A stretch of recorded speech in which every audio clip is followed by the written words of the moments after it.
Well, thanks for joining me for this video, everyone. Appreciate you tuning in. We're talking a little bit more today about the Bluetti EB70S portable power station. This is the unit right here.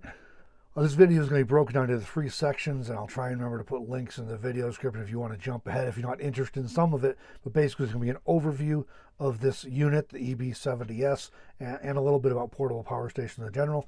Then we're going to go into my testing results from using this thing for a few weeks now. And then finally, the 3rd section will be viewer questions. I've had a lot of questions already come in about the EB70S and power stations in general. So again, I'll answer those at the end of the video, so stay tuned if you want to see those. But again, links in the description if you want to jump ahead and skip over some of this. Okay, before we go any further, this is a somewhat sponsored video in that Bluetti sent me this unit to try out and test. They are not paying me for it, but they did send me the unit, and basically there were no strings attached. All they asked was that I test it and make a video about it. So I'm doing more than one video because frankly I've been impressed with it, and I've only done a few. This is only the 3rd review I've ever done on this channel in more than 6 years now for products, and all of them have been really good products from good companies that I felt good about reviewing. So I don't take stuff just to get free stuff.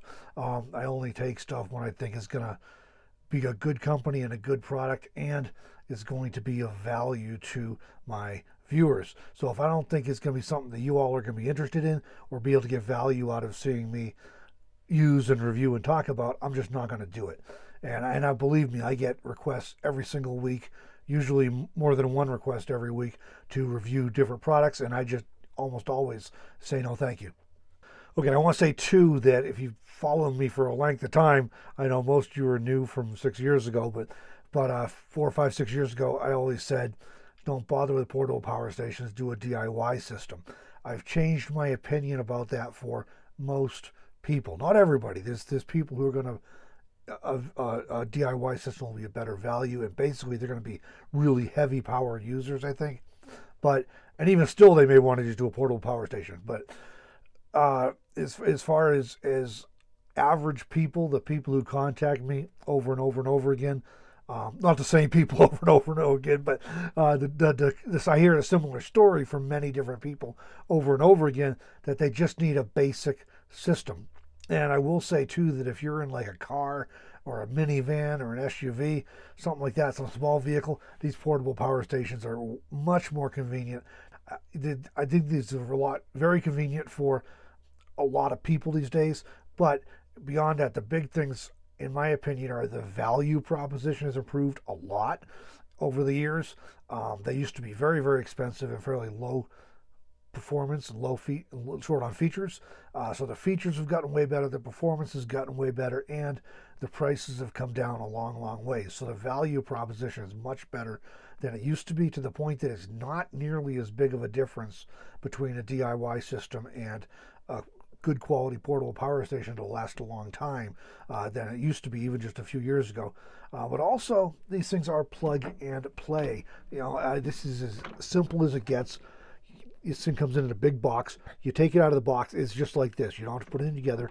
You may want to charge it in. I think it's about 80% when I got this one. So, charge it up. But other than that, you can charge it up, and then you have power delivery ports, which is fantastic. USB-A ports, which is great. They're very common. 12-volt cigarette outlets there. A couple more 12-volt ones. I've never used these style, but some people do use them. And 4 AC outlets. So it just works. And of course, you hit one of the little buttons here. It'll turn on the display. There we go. Get out of the glare. And you have a display that tells you the percentage of battery charge in 20% increments, as well as input power and output power, which is really convenient. Okay, that being said, I'm approaching this review from a perspective of van life and RV life. That's what I do, so that's the perspective I'm approaching it from. And a majority of you, not all of you, but a majority of you who follow this channel and watch these videos are either in the nomadic lifestyle or at least find it interesting, so you're following along for that reason. But there are other applications for a unit like this. One is outdoor or away from rig power. So you're at a campsite and maybe you're just working on your rig and you need to run some power tools. Maybe you want to charge up your laptop if you're one of those people who wants to try working outside with a sun glare and everything at a picnic table or something. You want to charge your phone or your camera while you're outside. You're running a or time lapse with your camera, need to plug it in. All kinds of things you might want to do away from your rig that normally wouldn't be very feasible. You can actually do with a unit like this. You can just pick it up, take it outside, as long as it's not raining or something, and use it away from your rig, which is really cool. It gives you some flexibility that way. And if you're tent camping, you can take this thing right out of your vehicle, put it in the tent, and have power in your tent to charge your phone at night or whatever it is you want to do. Another application for this thing is for people who are prepping or just as a backup power for grid outages. I hear from a lot of people that want one of these for that reason, because they live in an area where the power goes out a lot. And we'll talk about some of the things you can do with this. It's not going to run your whole house, you really need a gas or propane generator for that, or a really monster battery system. But this is the kind of thing that could keep you more comfortable for a while the power is out for a few hours, or if you're careful with it, even if the power is out for a day or two, it can keep at least keep your phones charged and some other things like that. Okay, so the specs on this one, it is a 716 watt hour LiFePO4 battery, which means you get like 2,500 plus charging cycles out of it, which is incredible. And the LiFePO4 is kind of in a category by itself in that respect, where you get far more cycles out of the battery than you do out of cheaper chemistry batteries. And where a lot of the power stations have like 500 cycles, which if you're using it every day, like some of us do who are full-time nomads, you're only talking a year and a half, and your battery in those other units is going to be not performing very well. It doesn't mean it's going to die after 500 cycles, but like when your cell phone battery gets old or your laptop battery gets old, it doesn't hold a charge as long. It might take longer to charge up, and it definitely discharges faster. So the LiFePO4 battery is a big deal, 2,500 plus cycles, and this particular one again has 716 watt hour capacity. Now I did double check with Bluetti, and the usable capacity is not 716, which I assumed. It's a about 579 watt hours usable capacity. Those of you that are into such things, they explained it to me as that's accounting for 90% depth of discharge and a 9% plus or minus idle consumption. So works out to 88 or 89% of the actual 716 watt hours you can use, and that's 579 watt hour usable capacity. So keep that in mind when you're running the numbers on anything I don't mention about how much power you're going to be able to get out of this thing. And it does on display too, when it does get down to around 20% or so, whatever the cutoff is, there's an indicator that comes on that tells you that the battery's getting low and you need to recharge. I have not run it down low enough to see that yet, but there is an indicator. So you see me pick this up, weight 21.38 pounds. So, I'm able to pick it up with my non-dominant hand and move it around without a problem. It's not light, but it's not like crazy heavy either. It's probably in line with most units of a similar battery capacity size. Truthfully, there may be some people who would have a hard time moving 21 pounds around. It's about the equivalent of 2.5 gallons of water. So if you can move a 2.5 gallon water jug, you should be okay with this. It's not super light, but again, like I said, it's the battery issue. So you got batteries in here, and if you cannot pick this up, you're not going to be able to pick up any other units or any bigger units for sure, or even your regular house batteries. You may have to have somebody help you get it into position, your vehicle, and then just kind of leave it in position while you charge and recharge it and stuff. Charge other items with it. Size-wise, 12.6 inches by 8.5 inches by 8.7 inches. So again, it's not tiny, but it's not huge. It's not bad. It's about the footprint of my laptop, except for obviously taller. So bigger than a lunchbox, but I think most people will be able to find a place to fit it in their vehicle pretty good. And it does support pass-through charging. That is, you can plug in solar panels or plug it into 12 volt. Like I did that in the van. I plugged in a 12 volt in the van to recharge it when I was traveling. Because I have solar in the van and the whole house system over there anyways. So it does support passive charging, which means you can charge it and have other things charging on the unit at the same time. However, Bluetti recommends you do not do that because it may shorten the life cycle of the lifespan of the battery, and that seems to be true of pretty broadly true. I know a lot of people do it, but just so you know, you've been forewarned. Don't yell at me if it has a negative effect on your battery.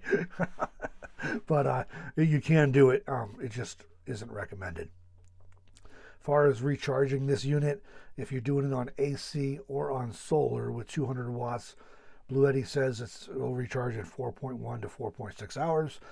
My testing is right in line with that. I never had it fully depleted so far. So when I recharged on AC, it did put out 200 watts out of the wall unit, and it seemed to be recharging right in line with Bluetti's numbers on that. As far as recharging on AC, it has a power brick and a outlet that plugs right into the front of the unit, and the other part of the cord here just plugs into the brick and of course plugs into the wall. There is a fan in this, so you'll hear it running, but I mean, if you're plugging in an AC, you're probably recharging it to go somewhere, so you're probably not going to leave it plugged in, I wouldn't think, in AC. But there is a fan. It's not terribly noisy, but it's noticeable. It's definitely no louder than my little portable heater I use in the RV, or than a 12-volt fan I use for cooling in the summer, so it's kind of in line with that. You can hear it, but it's not like obnoxious. If you want to recharge on solar, it comes with cables to do that. This is the cable here. These are standard MC4 connectors, which is great. These plug into just about any solar panel out there, and then you can just, again, same thing, you just plug this into the front of the unit and it recharges on solar. It'll take up to 200 watts of solar input. I have not had a chance yet to test it on solar because I don't have a spare portable panel right now. The 400 watts of solar I do have are on the roof of the van, and I guess I technically could disconnect something and test it, but I have a solar panel on the way and a portable on the way, and once that arrives, I'll test this with the solar, but I expect it'll work just like it's supposed to, because everything else has worked just like it's supposed to with this. Plug and play. As far as 12-volt recharging, I have tested that. Comes with a cable for that as well, and just a standard cigarette outlet style plug, and again, the same plug that goes into the front of the unit. This one is slower. They say 7.8 to 8.3 hours. It puts out takes in 80 watts when you're charging it on 12 volt, which works out to right around 7 or 8 hours. So that's, again, my testing is right in line with theirs. I wasn't sitting there watching it the whole time. I plugged it in while I was driving, but again, the recharge time was exactly in line with what they said for sure. Do I recommend the Bluetti EB70S? The answer to that is yes, I do. I think this is a great all-around unit for anyone with moderate power needs. Build quality seems good, performance is great, features are great, and price-wise, it's a pretty good value for what you're getting. A 716 watt-hour battery, and you're getting that for around $600 unless you get it on sale, so that's less than $1 a watt. That's pretty decent. You can definitely spend more with other companies that don't have the same features. This is kind of an in-between the 500 watt and 1000 watt that are very popular in this space these days, which is kind of nice because some people want a little more than the 500, but they don't really need to go up to the 1000 yet. But yeah, if you have moderate power needs, I think this is going to work very, very well for you. Those with higher power needs, including if you want to run a refrigerator and doing moderate charging at the same time, you may want to look at a larger unit. Of course, Bluetti has plenty of those, but personally, I'd be a little reluctant to think I was going to do everything I do, which is recharging phones and camera batteries and drone batteries and hotspots and a laptop, etc., and maybe running a fan or things, and running a fridge 24/7 on this thing. If you get enough solar panels, I mean, to keep things charged all day long, maybe you get away with it, but I would probably look for something a little larger if I was going to be trying to do all of that. And before we get into performance testing, I want to mention that Bluetti does have a spring sale going on right now. As I'm recording, this is Monday, March 7, and that sale goes through Monday, March 14. There's a discount code for the EB70S in the video description. If you're looking at getting one right now, you can save a little more money while you're doing that. So check out the video description if you want that code. All right, so how about performance testing? As far I've been kind of testing as many things as I could on this unit, tried to test all of them more than once for comparisons. So here's the list. I'll have to look at my notes a little bit, so excuse me for that. My iPhone, which I'm recording this on right now, so I can't show it to you, but it's an iPhone 11 Pro Max. The maximum power consumption I saw was 10 watts, but a lot of these lithium batteries, they'll start. I mean, they start off charging in the bulk phase. They'll use more power, and then as they get closer to being charged, they slow down. So it started off at a maximum of 10 watts, and it got down to a minimum of 1 watt. It took about 2 hours using the wireless charging on this thing, which I love. You just set your wireless charging device on top, and it just charges, which is great. It took about 2 hours. If you assume a 15 watt average, which is probably too high, that's going to give you like 38 recharges on an iPhone, and that was pretty well depleted. I don't usually let it get that low either, but I did for this test.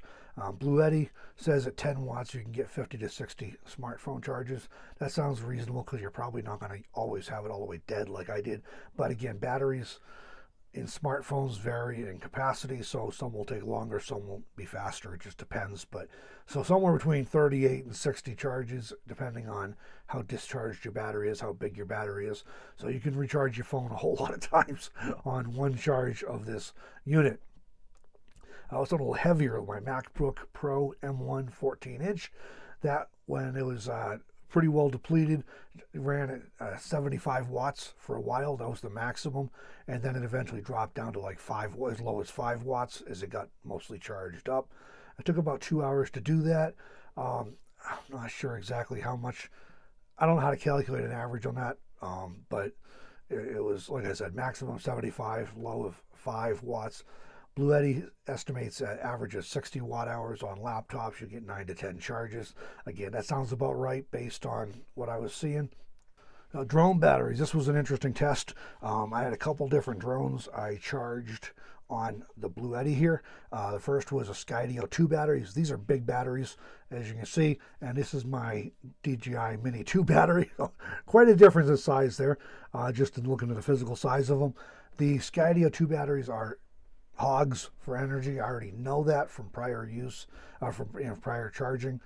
These things, the Skydio 2 is running a lot of cameras. It's a big and heavy drone. It's got, it just takes a lot more power than the Mini 2, so the batteries are much bigger.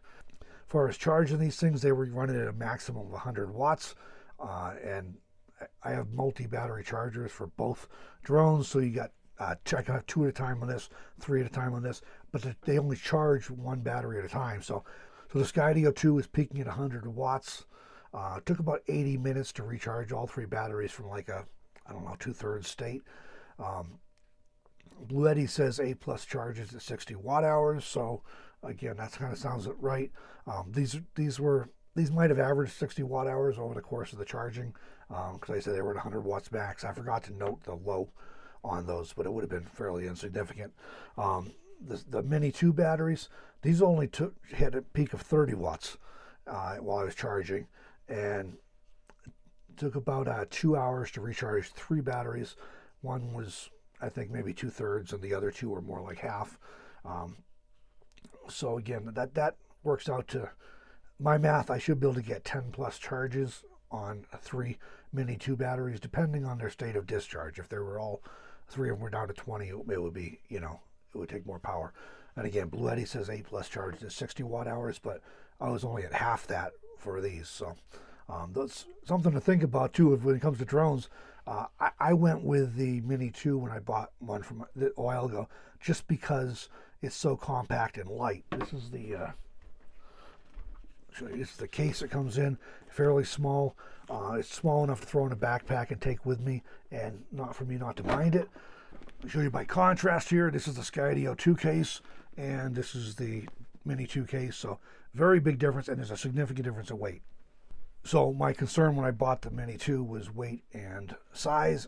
However, I didn't think about battery differences, and it's definitely, if you have any kind of limited power supply, definitely a lot easier to charge the Mini 2s. That's not going to apply just to drones. It applies to a lot of things, but it's a good example of how much difference there can be in power needs between different devices.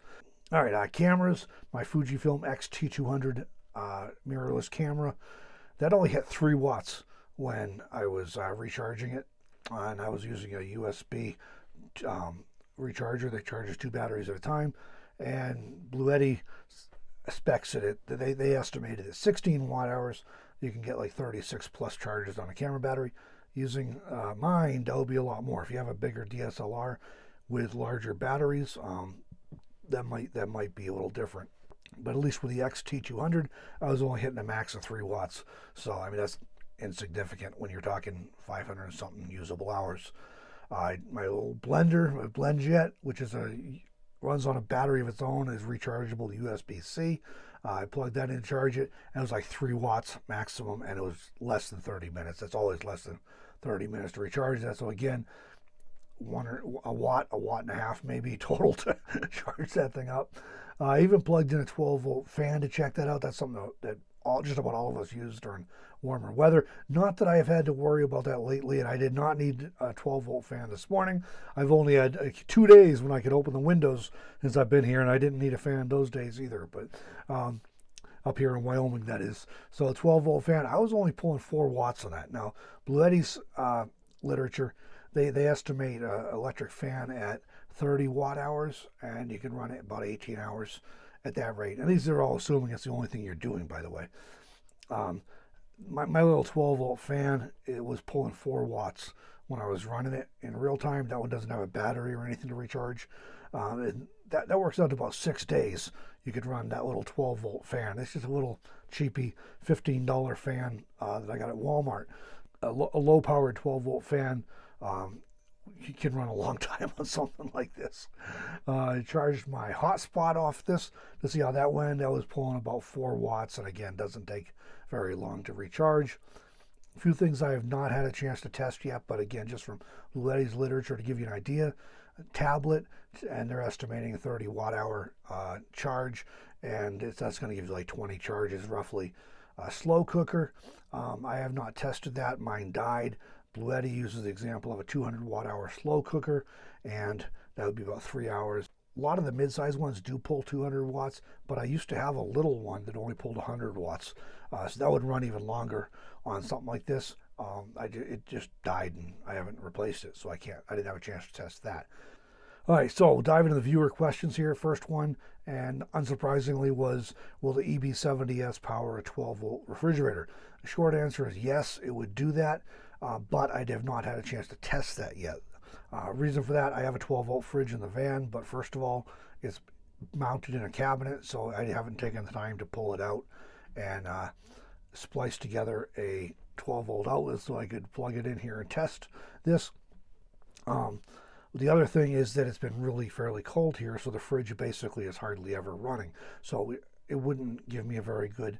I could get an idea of, if it was a warm enough day, I might be able to get an idea of how much power it pulled when it was on. I think it's 5 amps or less. It's not a lot.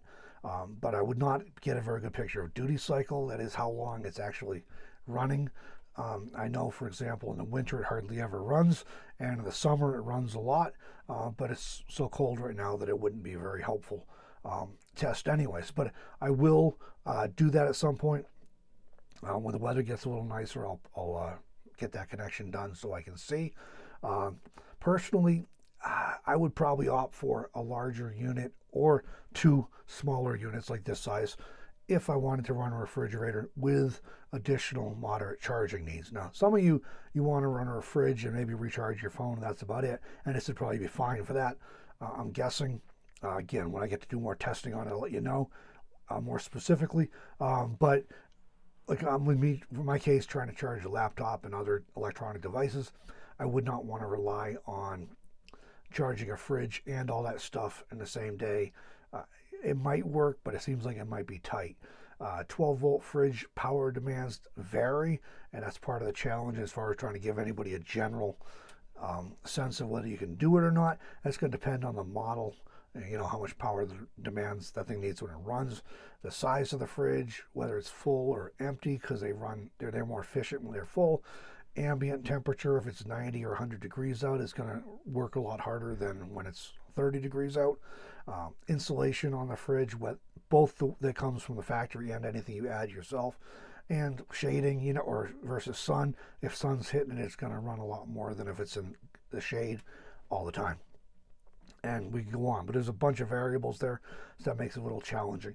I want to note too, though, I'm talking about a 12-volt compressor fridge. That's a very different beast from a 12-volt cooler. The 12-volt coolers, I had one before, didn't work very well. It also pulled about 4 or 5 amps.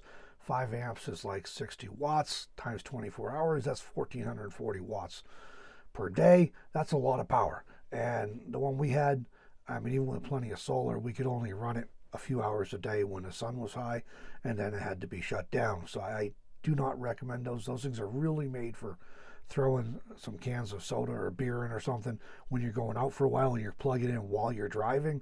They just take a lot of power, and they don't work like a true refrigerator, so you'll be frustrated with food going bad and stuff like that, and just an incredible amount of power usage. So if you want cooling, I really recommend going with a 12-volt compressor fridge. They are more expensive, but the performance is considerably better, and they use a lot less power. All right, well, the EB70S power a CPAP. I don't have a CPAP, so I can't test that, but in theory, it should work. It should power it. I would opt for 12-volt power for your CPAP if possible, or a rechargeable CPAP battery. I know they make those as well. That's going to give you more of a buffer there. If you have to plug it in AC, you're going to use more power than if you can run it on 12 volt. And if you have one with a rechargeable battery, that allows you to recharge that battery during the daylight when you have sunshine to recharge your power station.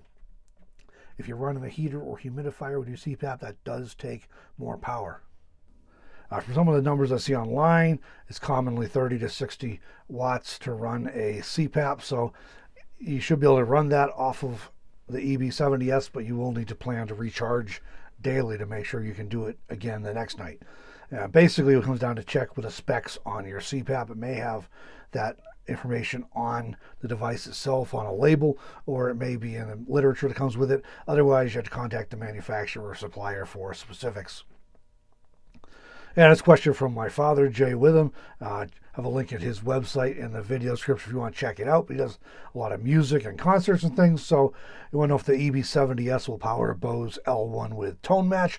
And according to Bose, the L1 uses a maximum of 500 watts of power. So maybe, I don't know, maybe less at certain times, depending on a maximum of 500. So should run for at least an hour on this portable power station.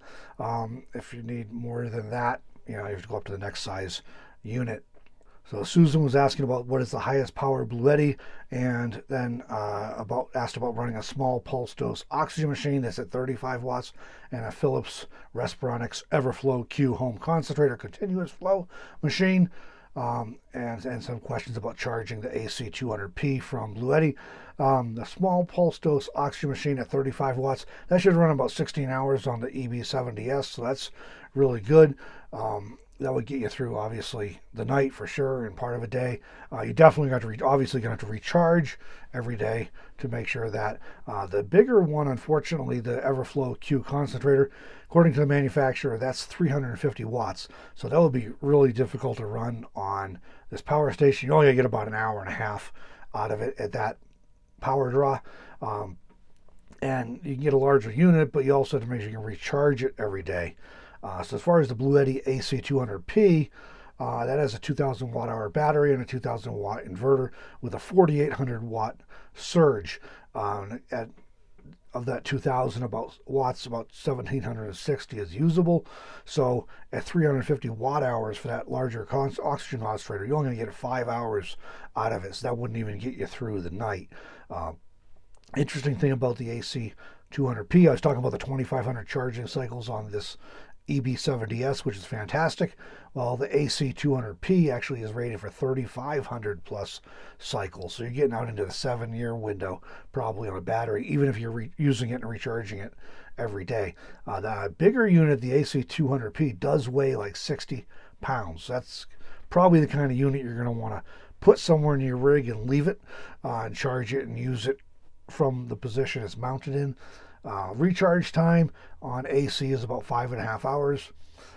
You can recharge it in as little as 3 hours if you have 700 watts of solar, but recharging on DC, 12 volt DC, is going to take 18 hours. This one does, it'll take up 700 watts of solar panels for the fast recharging, but Bluetti says minimum input is 35 volts, up to 150 volts, 12 amp max input. So you may have to, if you connect 200 watts of power in series, that'll give you your 35 volts, but it would take many hours, probably more than even you could do in one sunny day, to fully recharge it. So if you're going to be using a bigger machine like that, you may be able to recharge it with just 2 panels in series, but you probably are going to want a lot more than that so you can get it recharged in a decent amount of time. My suggestion with anybody in that kind of situation, I'm sure Susan's not the only one, to be talk to your oxygen supplier about options for equipment with lower power draws. I briefly worked in that industry years ago, but it's been a long time and things have changed a lot since then, so I don't know what's available. I know with like CPAPs there are options that run on 12 volt and or that have rechargeable batteries, so maybe there's some concentrators that can put out the required oxygen output in terms of liters per minute and still have a lot less power draw, because that larger unit that Susan was asking about is designed to be used in a house. So maybe there's some options on the market available that would help people who are trying to run on solar and batteries. And one more question about the Bluetti EB70S versus the EB120. Does the EB120 require 500 watts of solar, or will it charge on 200 watts? I could not find an EB120 on Bluetti's website, so I don't know if that's an older model that's been discontinued or if it's a brand new one that's not for sale yet. But I did find an EB150, which is a little bit bigger, I assume. And the EB150 has a 1,000 watt inverter and a 1,500 watt hour battery. It'll take 500 watts max solar input, which is what the question was about. But the input range on the specs is between 16 volts and 60 volts. And the solar max input amperage is 10 amps. So the EB150 should charge on 200 watts of solar if you have it in series.